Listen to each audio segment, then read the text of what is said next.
Hello, Aces fans, and welcome to another season of Top of the Key. Today, we are going to break down all of these amazing moves that happened in the offseason with free agency, as well as some of the draft picks. In doing so, I have got two of the greatest announcers in the game, Carolyn Peck and Krista Blunt. How are you guys? How was your offseason? Oh, is there such a thing? Look, I'm ready for the WNBA season to start. It was all good, but I was good in getting ready for this one. I'm ready to go. Now, let's turn our attention to the Las Vegas Aces and what they were able to do in free agency, Carolyn. Well, I think that you guys did a great job with getting Jewell Loyd, and this is why. In the 2 seasons that the Aces won their world championship, they were #1 in pace. Last year, they were #4. And when you add a player like Jewell Loyd, who not only is quick to the basket on the offensive end, she's fantastic defensively in defending in ball screens. Then you added another quick guard in Tiffany Mitchell.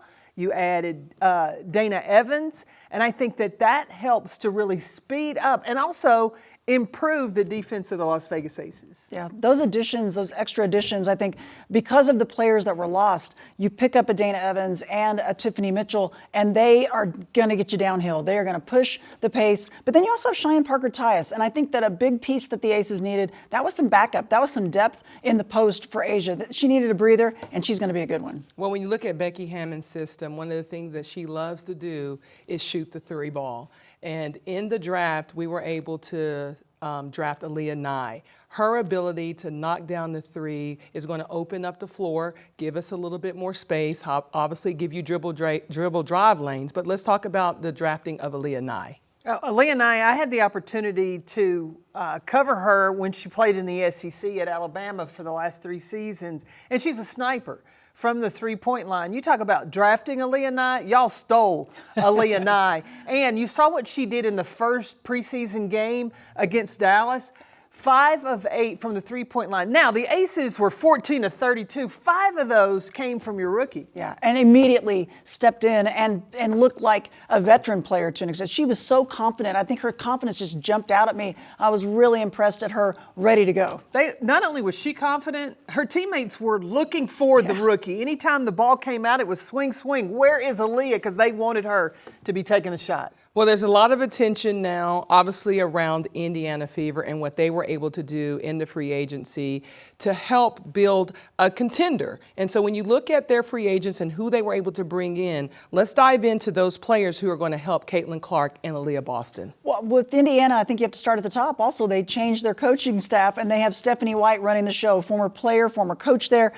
They picked up, able to keep Kelsey Mitchell. Let's not forget about that. You keep that veteran, so that was a big plus for them. But you add Natasha Howard, DeWanna Bonner, and then you also add Sophie Cunningham. This is a team that was fairly young in a lot of positions. They had veteran play, but they had major defenders. They really needed to improve their defense. We look at what Lynn Dunn put together last year, and Indiana was able to get into the playoffs. What hurt them? It was experience. And so what she has done with having a veteran coach like Stephanie White come in, but a DeWanna Bonner, I mean, she's won championships. She knows what it takes. And it says a lot about Stephanie White wanting her to come from Connecticut with her to bring that experience to this young squad. And this is a team that finished 11th. In the 2024 season in their defensive rating. So by adding a DeWanna Bonner, by adding a Natasha Howard, I don't see them finishing 11th in that category. Again, we like to talk about New York Liberty and what they were able to do and what they were able to gain also when you look at the injuries of Rebecca Gardner and Johannes and having her back. But let's just talk about the look and feel of this New York Liberty team, the defending world champions. Well, you have Benajelani Hamilton that's out with a knee injury, and in them going after their championship last year, I think she brought that dog to the floor. Like, she was that competitive toughness. And so while she's out, New York got Natasha Cloud from Phoenix. And if there's anybody that loves to play some defense, because that was the area I feel like where New York got better last season that helped them separate themselves and put themselves in a position to play for a championship. So now with Natasha Cloud, you spoke of Rebecca Gardner coming back. Leona Phoebus had a tremendous year, but Maureen Johannes coming back. not only defensively, but speed down the floor. She's got that running three-point shot that's really hard to guard. She's a player, when I saw she wasn't there last year, I thought, oh, this may be the difference of them winning the championship or not. And now they have her back. And remember, they did win the championship a year ago. So now they have her back. I think they've still got a very loaded team. And we knew that Breanna Stewart probably wasn't going anywhere, but to re-sign Breanna Stewart, that's also huge because she is the nucleus of this team.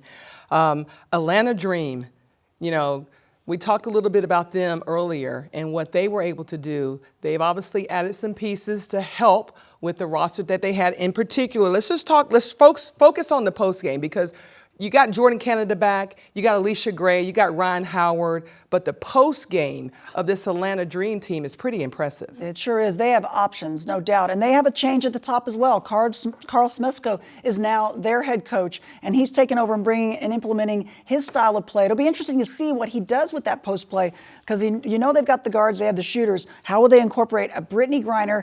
They also have Brianna Jones, and then Shatori Walker-Kimbrough is added to it. Scrappy defensive guard, but you got defense, high and low post. They got some big pluses on the inside. Well, and the Atlanta Dream really struggled on both sides of the ball. They didn't shoot it from the perimeter consistently, nor did they defend the paint. And so I think that bringing Carl Smesko in, we know when you think Florida Gulf Coast, they're going to shoot the three. But before you can shoot the three, you got to defend that paint, and that's what you get with Brittany Griner and Brianna Jones. Well, you mentioned this team last season, their scoring average was only 77 points, which was last in the league.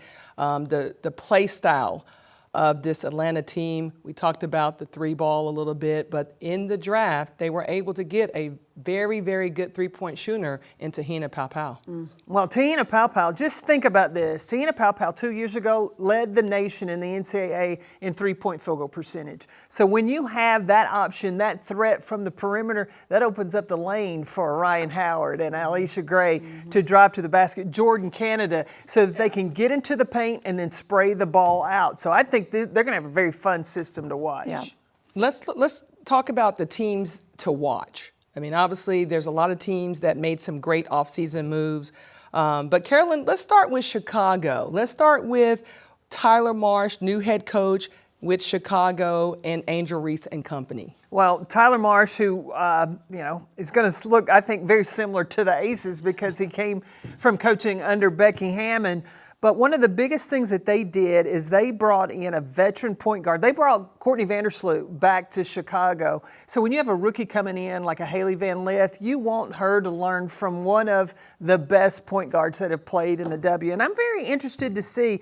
There was a lot on social media. I read a lot of articles. Angel Reese put a lot of time in working on her offensive game. So after she and Camila Cardoso, they have a year under their belt.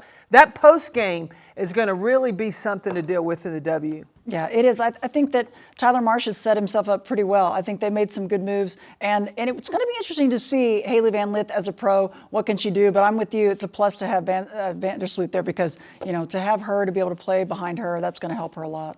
I think Tyler Marsh was very instrumental here with the Las Vegas Aces in his ability to develop players. Right. And we saw that firsthand with Jackie Young and how her numbers exploded and how accurate she became. So we're going to keep our eye on Chicago. But Krista, let's talk about Phoenix. A lot of different players on the roster, but they also gained some valuable pieces to the puzzle. They did. A lot of question marks. They lost a lot. I mean, you lose Brittany Griner. You have Diana Taurasi after 20 seasons it's been with that program. She's gone. Natasha Cloud and Sophie Cunningham. Those were key scoring and defensive pieces. But you're filling it with Alyssa Thomas, incredible veteran. Satu Sabali comes over, very difficult player to guard, and the shooter and the lefty. And then Kalani Brown is interesting because of Nate Tibbetts' style. What kind of style will this team have? A lot of young, new pieces that a lot of players, we don't know about them. How is that all going to fit? It's going to be interesting to see. So still some question marks. But wow, you pick up Alyssa Thomas and Satu Sabali, you're doing something. Well, what does Nate always talk about? Positionless basketball. Yeah. And when you look at the roster and all the new players that are in training camp right now, they're about 6 feet to 6'2". So he went after length that can play multiple positions. That makes it's hard to guard for a lot of teams that have smaller guards. You're going to try to take advantage of mismatches. They're going to rebound the basketball and try to get out in transition. Well, they're going to have multiple ball handlers because Satu Sabali can take the ball off the glass and start your break. Obviously, Thomas, she's a walking triple-double every single night as a point forward. So this Phoenix team is going to be very interesting to watch as well. Okay, I've got a fun game I want to play with you guys real quick. Okay. Yes, but you can only give me one name.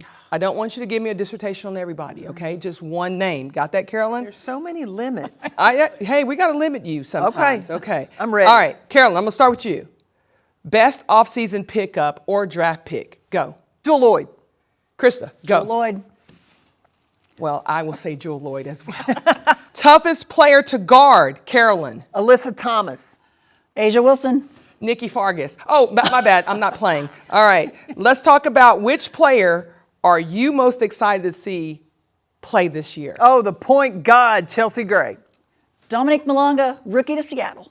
All right, good job, good job. Well, I cannot tell you how excited I am about this 2025 season and what's in store for the Las Vegas Aces, but more importantly for the WNBA community. New faces, new places, and a whole lot of talent. Thank you for watching Top of the Key.